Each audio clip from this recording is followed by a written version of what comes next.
In these videos, we're going to learn about the communication analysis, or CA speech. And this is arguably one of the more complex speeches that we'll be doing in this class, but it's also one of the most rewarding. So we're going to first take a look at what a communication analysis speech is. Then we're going to break down the communication analysis speech step by step, piece by piece. So first, we have to answer that question that's probably on your mind, which is, what is communication analysis? A communication analysis speech is a speech that explores the significance of a communication event, a speech, or an artifact. So this can be any type of communication event. It can be a speech, it can be a protest movement. There's a lot of different options when it comes to communication analysis.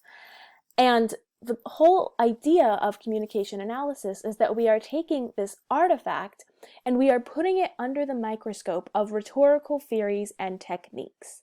So we are taking a closer look at this communication event or this artifact through the use of communication theories, many of which we've talked about in class already. And the study of communication analysis not only helps us to better understand the artifact that we have selected, but it also enhances the audience's perspectives on a significant piece of communication.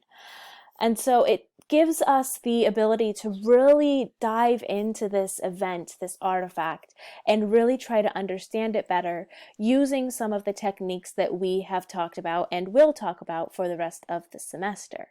So in these videos, we're going to be taking a look at step by step how a communication analysis speech is written, from the introduction to the dissection of the theory, then looking at how we discuss the artifact, before finally talking about how we unpack the implications of the artifact that we've discussed.